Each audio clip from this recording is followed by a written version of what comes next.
Oh, sorry. Thanks, everyone. Thanks for joining us for our session with Gavin Tang.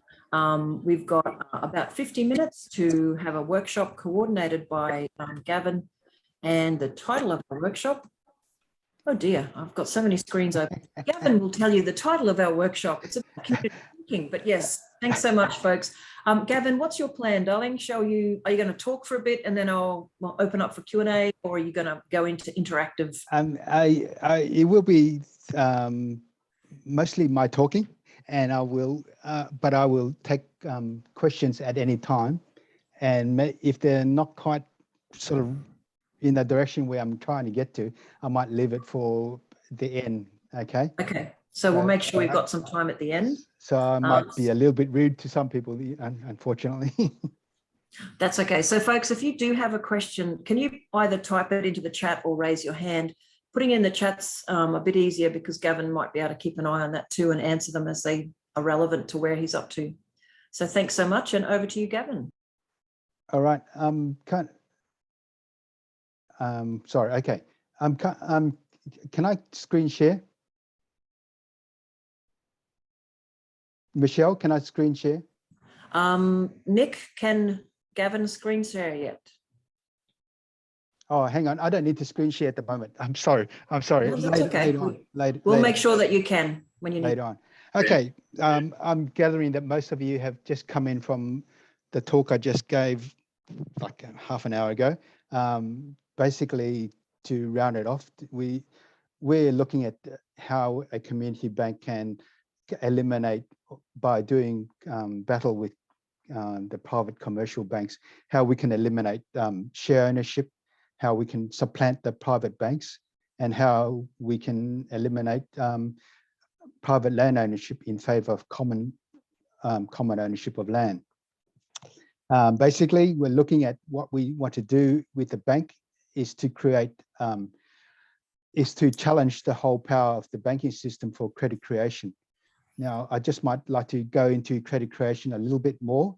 About 96.5% of our money supply is created by the banks. So that means that the banks are not intermediaries between depositors and borrowers. The money that you borrow when you get a loan is just money that banks created out of nothing. And that's called credit creation. So let me just give you a picture of what a credit union could theoretically do for, say, the purpose of creating a commons land trust, or common land ownership. The credit union could just create money like all the other commercial banks, lend that money to a commons land trust, and the commons land trust could then pay off the loan out of land rental from that money. Now, theoretically, that's all possible. The loan can be set at 0%, and over time the loan would be paid back. But why can't we actually do that in our capitalist society? Why can't we just use a credit union to do that? And the devil is in the details of the banking regulations. You have to understand there's something called capital adequacy ratio that applies to banks, the banking laws. Capital adequacy ratio means that the banks have to hold a certain amount of assets before they can make a loan. So in other words, the richer a bank is, the more loans it can make, which means that the more loans it can make means, of course, it will get richer over time. So this is the part of the whole capitalist paradigm, that the rich get richer and poor get poorer. Now you can see the dilemma for a credit union or a mutual bank that serves its membership. If they look after the membership, they won't be acting in a predatory manner. They won't be trying to maximize profits. But in so doing, in looking after the membership, not maximizing profits, they are then hampering their own capacity to acquire assets, capitalist assets, which means share companies, which land and so on. That impairs their ability to make loans, such as the loans for commons land trust. So the credit unions, the mutual banks, all the so-called community-minded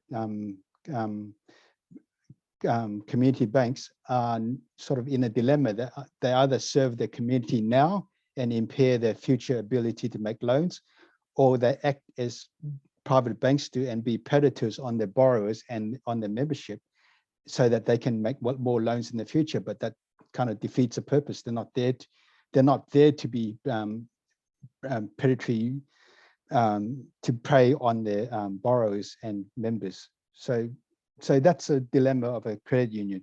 That's why they can't really, their hands are tied really in acting on behalf of the commons by the way I just mentioned, that you create money, lend it to a commons land trust, the commons land trust using that loan money at 0% interest pays off the loan and so on. It's just not possible. The same thing happens for cooperatives. The cooperatives, when a cooperative acquires a loan from a capitalist bank, the capitalist banks then ask for collateral, and the person who provides collateral inevitably has more power over the cooperative, which defeats the idea of a cooperative, whereby power does not reside in some capital ownership of some sort. So do we have any quick questions at this moment before I move on? Okay. So basically, how do you get out of this dilemma that a credit union, a community-minded bank can't make these loans on behalf of the commons, on behalf of the membership that it serves? I would suggest to you that it needs a third source of a source of income that's not based on interest on loans, and it's not based on any other assets that it owns. It needs another source of income. If you go back to my talk earlier, I talked about 3 sources of revenue for the commons. I talk about interest on loans from the commons bank. I talk about land rental from the commons land trust. But then I talked about a third source of revenue, which is a version of our taxation system, and that is a transaction tax. Basically, it's a tax on sales between any 2 members of society. Now you narrow that picture down into a tax between members of a group of people who belong to an economic community. And then you can collect a tax on any sales between those members of that community. So you start off, let's say, a trading cooperative. You invite people into this cooperative, and so they're all members there. And then you encourage people to then buy from members of the cooperative. And you have a way of tracking the sales between members of the cooperative. And then you tax these sales, and there you have your transaction tax. You have a stream of income that comes out of purchases within the community. Now, there's a whole number of people will benefit from this. Firstly, the buyers have a market where people are buying preferentially from them.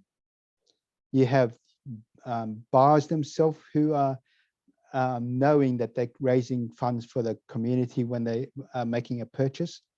And then you have the recipient of the beneficiaries of this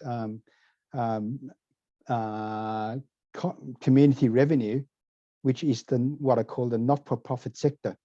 So just to be sure, this not-for-profit sector can include churches, charities, land trusts,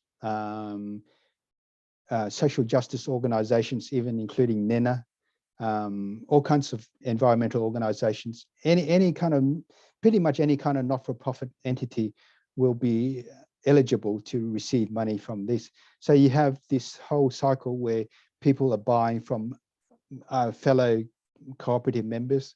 The money is given away to not-for-profits. The not-for-profits then encourage their members to join up and buy from other co-op members. And then when money is collected, that revenue is collected, it's then given away to not-for-profit. And this is important, according to the way that the membership votes. So there's a participation here that is not to be found in our capitalist economy, and that is that the people can vote to allocate to the spending of money out of the commons. I'm not saying that the government should wholly do that, but I'm saying within this project, you have the ability to allocate money for not-for-profits. So if you want a certain not-for-profit to succeed, something you would like to see get funding, you would ask that not-for-profit to become a member of the cooperative. They get in their own membership on board, and then as the trades start to happen, money is collected, and then the not-for-profit membership and their supporters would then vote to allocate funding for themselves. So you have this build-up that occurs on all kinds of levels. Buyers will join in, the sellers would join in to be able to attract sales from the membership. The not-for-profit sector will join in and to get basically funding for nothing, really. And thereby you build a whole great cohesion within the whole of society. You build this, you build an alternative network of buyers and sellers, and you've got a power there that is to be reckoned with. And this is where you can then combine that with a banking license. This is where, this is what the existing credit union, any existing credit union or mutual bank is what the secret that they're looking for, this source of community revenue, because this community revenue more or less guarantees. It's a little bit more complicated than how I'm explaining it, but I'll just explain it in a short version. You can ask me for the long version later. This revenue that you collect through your transaction tax, or what you might call community contribution fund, guarantees the loans on your bank loans. It basically becomes the collateral for your bank loans. That's the bank loans that capitalist banking regulations are requiring. Could you keep a time on this, Michelle? Because I've forgotten to keep a time on this. Okay, thanks. Sure, you've been talking for about 12 minutes. Oh, great, thank you. Lots of question time there. So any questions at this point in time? Any questions? It must be, it's quite I would imagine it's quite complex, and maybe people want to catch up or something.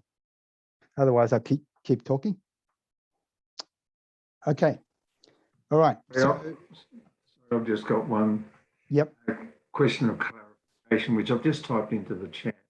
So I'll just read it out. Regarding the assets owned by the bank, are the assets actually owned, or are they assets held? Maybe you answered that question. Oh, sorry. Did you dropped out, partially dropped out? You cut out a bit, Phil. Can you repeat your question? Yes. Regarding the assets owned by the banks, are they the assets actually owned, or are they the assets held in collateral, just in case there is a default on the loan? Okay, there are two classes of assets. One is the assets held by the borrower, and the other is assets held by the banks. So there's two aspects to it. When the banks are asking for collateral, basically, when you think about it, that means that the banks are making loans easier for the rich. Yeah, banks are saying, if you're wealthy, we will lend money to you. Now, there's a line from the late comedian Bob Hope, who said that a bank is a place that will lend you money if you can prove you don't need any, right? And if you're looking at why the banking, the whole housing affordability issue is escalating at the moment, is because the people who already own land are the ones who can get loans from the banks, and they're just using the current land ownership to get more loans, and then they use the capital gains and the rent from the land to pay off their loans. And so that's a capitalist system. Money makes money, and yeah, land owners are part and parcel of that whole process. So basically, if you are a bank and you have your own source of income to guarantee the collateral on the loans, go in as collateral on the loans, you can then make loans collect without collateral requirements. Again, I say it's a little bit more complicated than that, but I'm just giving you the cut down version of that. Right. So then you can actually say, well, okay, we can make a loan to a commons land trust, or make loans to cooperative, knowing that we have the collateral within the stream of income coming from the community contribution or the transaction tax. That's how it would work. Did I answer fully your question? I'm not quite sure. Yeah. Okay. So yeah. So the land that would be, say, owned by the Commons Land Trust itself becomes an asset which you can then use as collateral to provide further loans. So you can see the whole process starts to build up, and then when you start to be able to rent that land out to your membership, then what happens is that membership also has a much greater level of disposable income, and they'll be spending that within the community, the commons, and that generates more transaction tax revenue. And so the whole thing, you can see the whole thing escalates, builds on one thing, builds on another, builds on another, builds on another, and the whole thing can actually snowball quite strongly.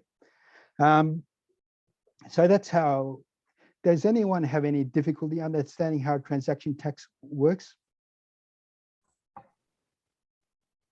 Eleanor, did yeah, can I just ask one sort of big picture question? Yep. Is what you're describing something that can happen right now within the existing rules and existing structures, or does this require change? Actually, I'm going on to Spruik, the organization I founded, in a minute, because I can show that it can actually happen right now in a very practical way.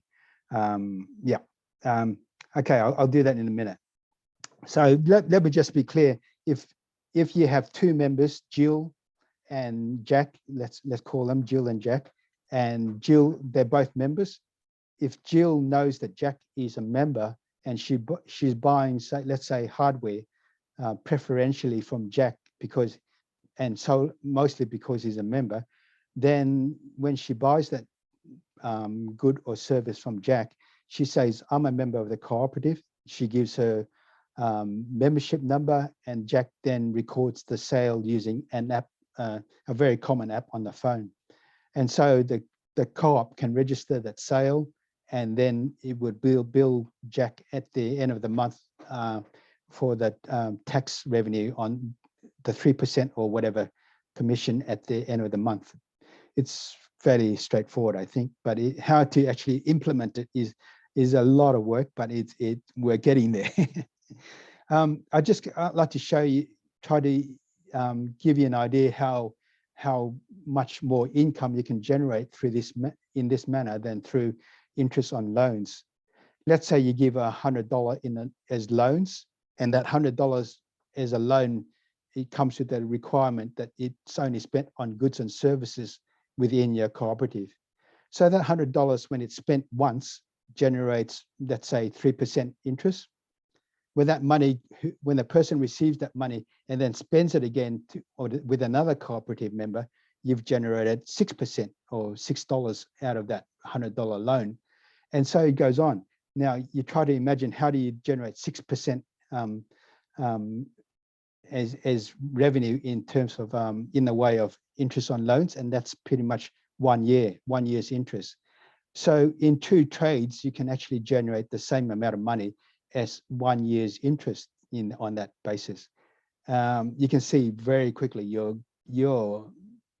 going to be generating income to the order of 10 or maybe 12 times the amount of interest, the amount of money that you would earn just by interest on loans. Yeah. So be no doubt that you're going to have a lot more income than you can just by trying to rely on interest on loans for your income. Okay, now let me introduce to you the project that I've been working on for a while, which actually has been trying to put this into practice. It takes this thing, as you might imagine, takes a lot of software, takes a lot of IT work to get into existence, and it's been pretty tricky road for us to put it into the world, because, well, we have been doing it with very little money. So I'm going to do a share screen now and just show you what we've been doing. Okay, Michelle, can you disable screen sharing so I can screen share? Yeah, I just have to see if Nick has done it, because I got it now. he's the actual host. Yeah, okay, good. Thanks, So Dom. this is our website, the Fractal Economy Cooperative. Basically, we talk about funding not-for-profits by this community contribution from participating members. There's a video there on how it works. You can see that. And then there's an explanation on how you can participate. I will go fast forward and show you various things, other things. When you log on to, when you sign up, you can list your goods and services, the things you want to sell to fellow members in our, what we call our purple pages. So you then enter in the goods and services you want to sell. So here you have Website Creative, which is an IT company. You have Gavin Tang, who just wants to sell, sell things online or garage sale or whatever. Sarah Canny, who does odd jobs. Village Acreage Care does all this. There's myself, who's a carpenter down here, and so on. Yep. Mark Patton runs a market store.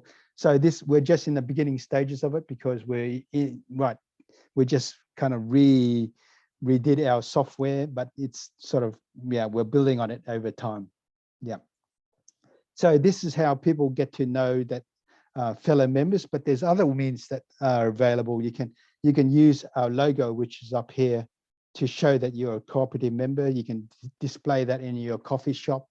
You can put that as a sticker, which we'll provide onto your car. You can put that into your website or whatever. We encourage people to do all that. As I say, we're just in the beginning of doing that. So this is still early stages. You won't see a lot of that going around yet, but hopefully it will build up a momentum over time. So when you subscribe as a member and you've registered to be paying community contribution, or what I call the transaction tax, and then you download an app to register your sales, this is what happens when you register. When you press on the app, you ask for 2 pieces of information, and basically only 2. You ask for the buyer's member or ID or mobile number. The ID is shorter; it's usually only 5 or 6 characters, and the price, and then the value of the sale. So I could, for instance, say Gavin Tang, whose membership number is KT100. KT00, and I've just sold him something for $10, and then I just register as a sale. So it's like that. I don't know what happened there. I just registered a sale that wasn't a true sale, but that's as simple as it is. Okay, so it can be very simple. It's nothing complicated once you've downloaded the app. We spent a lot of time making this kind of possible, and yeah, so that's it. That you can. It's actually there as a system in place. And keep in mind that all that money that we're generating is going for not-for-profits. We're encouraging not-for-profits to come on board, and then we're asking them to interest their own membership and their own supporters to come on board. And that this could be NENA, by the way, to come on board, and the membership will buy from fellow cooperative members. And when they vote on the allocation of funding, that the more that a not-for-profit has its members on board, the bigger a slice of that funding they will get. Basically, it's as simple as that. It's and then when you've really got to some sort of pretty large turnover, a large membership, then when you join forces with a credit union or anyone who's got a banking license, when you join forces, you become a powerhouse that it's never been seen or practiced within our modern economy. You can actually do it as a community bank, transform that whole banking sector to work for the common good rather than for private egotistical aims. Yeah, I guess that's the kind of wrapping up what I have to say.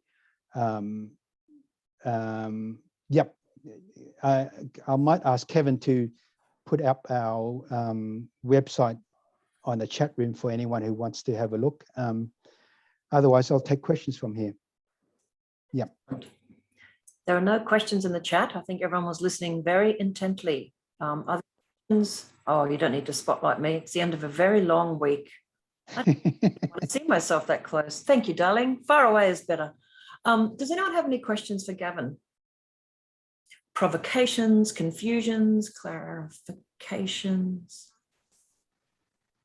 Anything about how our process is going or anything? Or how it works? Yeah, Mark has a question. Thanks, Mark. Have you found it hard to, I guess, to start building the cooperative and the base of trading?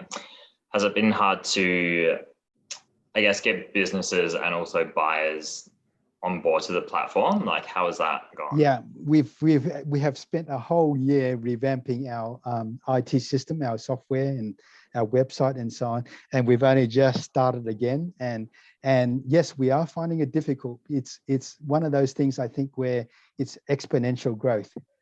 When you don't have a crowd, people are kind of waiting for something to develop before they join, and they say, well, then it's worthwhile joining.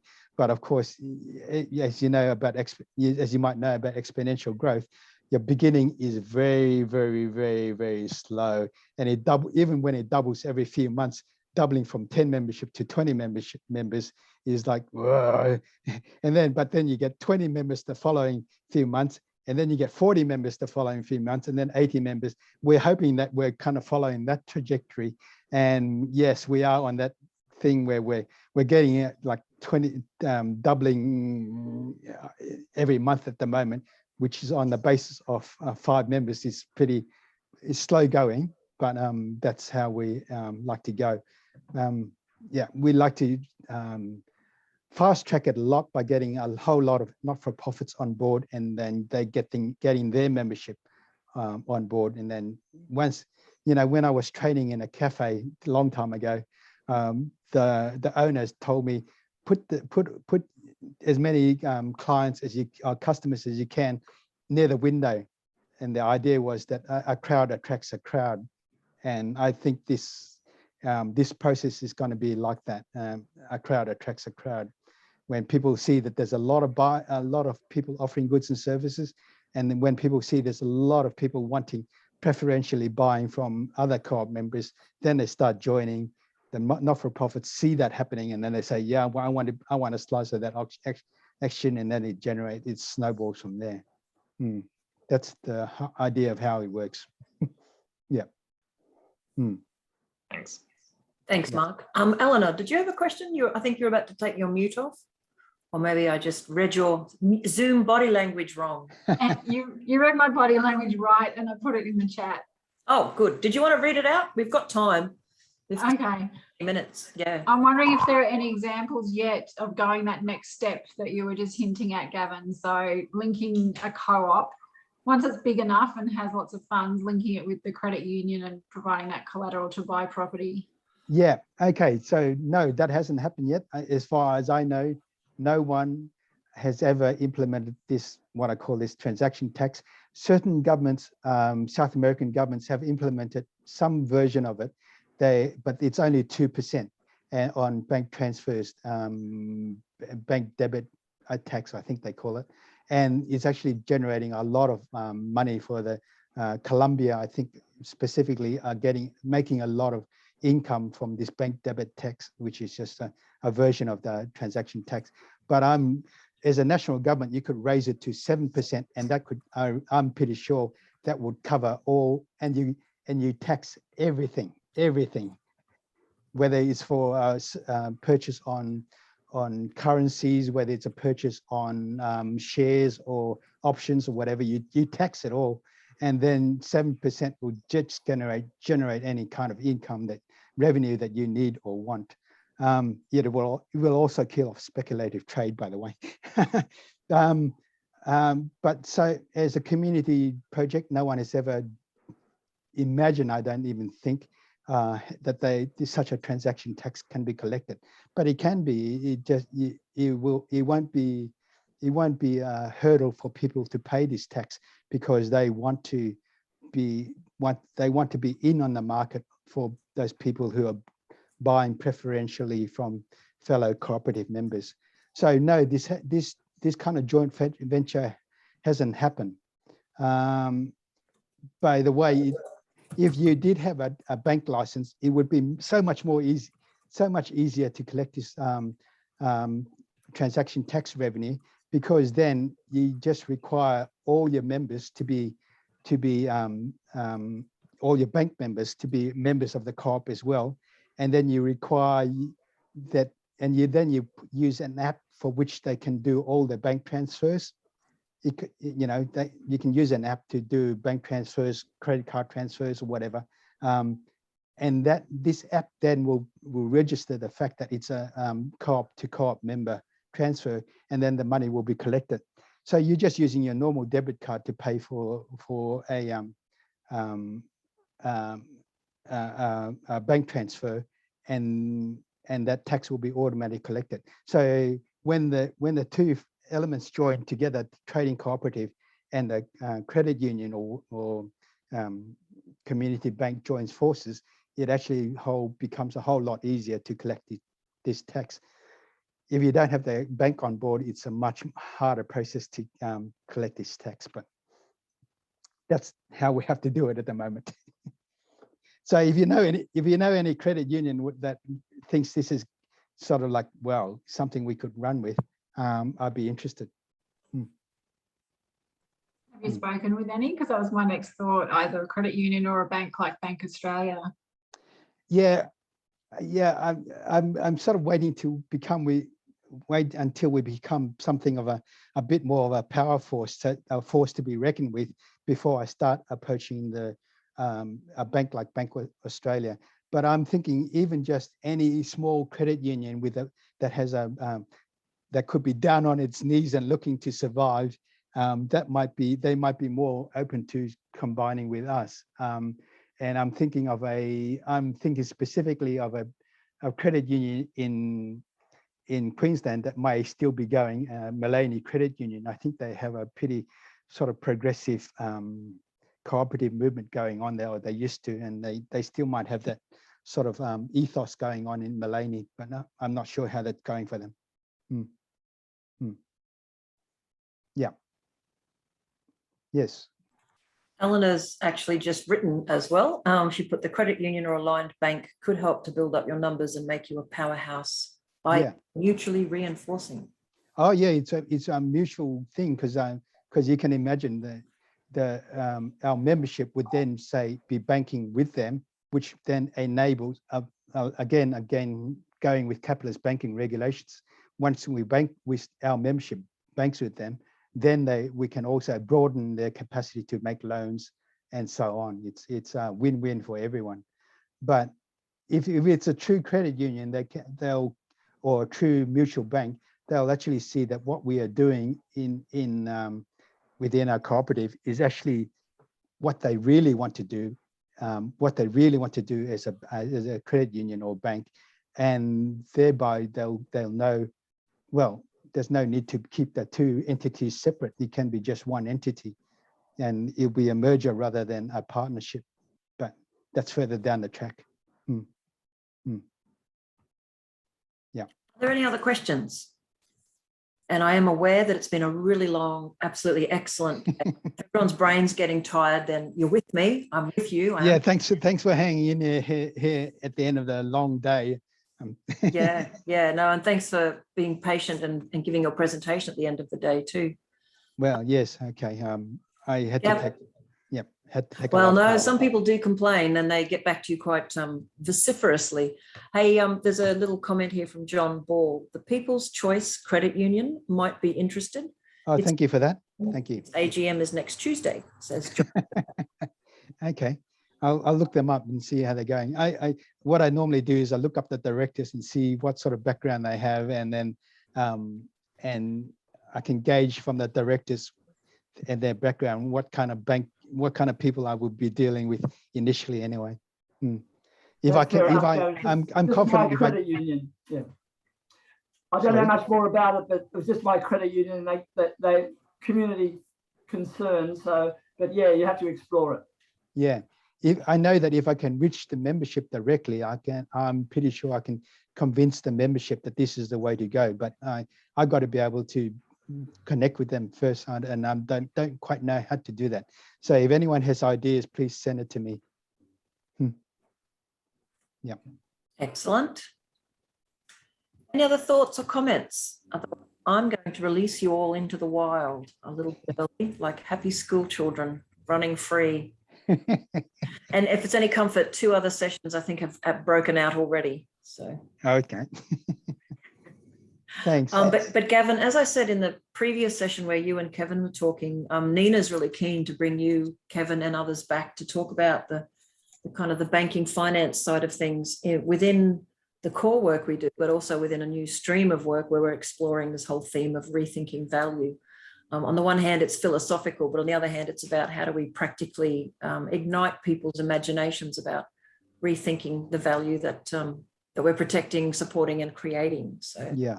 There'll be many. I'm more than happy to come back and participate in any way. Yeah, that'd be great. Yeah. There's a few folks writing thank you into the chat. Yeah. Anything else, Gavin, that you want to share that you didn't feel you had time to tell folks about, or? No, not really. Kevin Turner, who's amongst this. I can see him. Who's in this meeting might have something to say to me that I should have shared, but I can't think of it right now. Yeah, you've done very well given the time of day. Yep. Okay. All right. Well, we'll start to wrap up. Thank you so much, Gavin, for your time. And like I said, we'll look forward to further discussions next year. And everybody, thank you so much. I know that you've all been on many, many calls, and a huge thank you to Nick. He shows up in here as Nicholas Camols, but he's been looking after the breakout room that's been hosting our sessions all afternoon. So well done, Nick, and see you all tomorrow. Just a quick reminder, tomorrow is a nice later start. We begin at 10 a.m. There'll be some opening remarks and housekeeping at 9:50 a.m. Queensland time. So that's 11 a.m. kickoff in the different sessions for New South Wales. So, and if you are in Brisbane, you might have noticed my comment in the chat. There's a little, a lovely guided nature walk at QUT campus bright and early for the keen beans on Sunday morning. So please do check out the program and register your interest. Other than that, I do thank you so much for your time and your interest. And I've had a really excellent day listening to all these terrific ideas. I hope you have too. Thank you very much, everybody. Thank you. Bye, everyone. Bye.